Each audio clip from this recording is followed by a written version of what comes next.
हमारी जिंदगी में दुख की वजह हमेशा बड़ी घटना ही नहीं होती।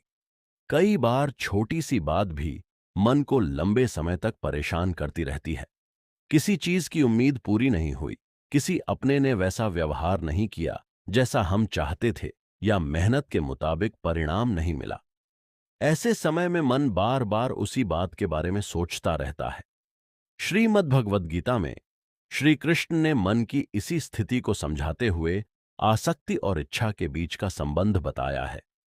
गीता के दूसरे अध्याय में श्री कृष्ण अर्जुन को समझाते हैं कि जब मनुष्य बार बार इंद्रियों के विषयों का चिंतन करता है तो उनमें आसक्ति पैदा होने लगती है। आसक्ति से कामना और कामना से क्रोध पैदा होता है।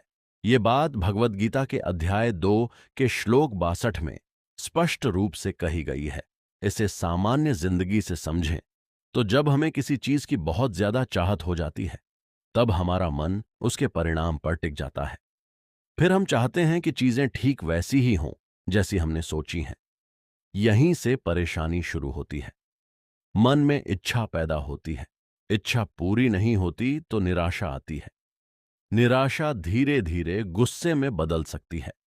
गीता के अगले श्लोक में श्री कृष्ण बताते हैं कि क्रोध से मोह पैदा होता है।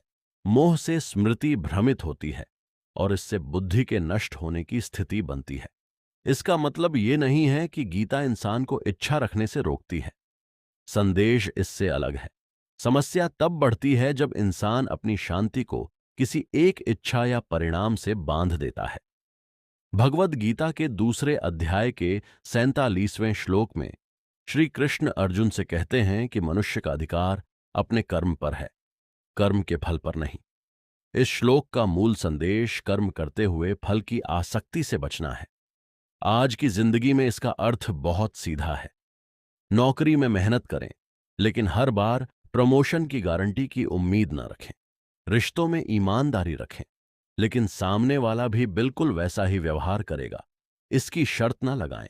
कारोबार में पूरी कोशिश करें, लेकिन हर परिस्थिति अपने हिसाब से ही चलेगी, ये जरूरी नहीं। गीता का संदेश परिस्थितियों से भागने का नहीं, बल्कि मन को संतुलित रखने का है। अध्याय 2 के श्लोक 56 में श्री कृष्ण स्थिर बुद्धि वाले व्यक्ति की विशेषता बताते हुए कहते हैं कि वह दुख में विचलित नहीं होता, सुख की लालसा से मुक्त रहता है और आसक्ति, भय तथा क्रोध से ऊपर उठता है।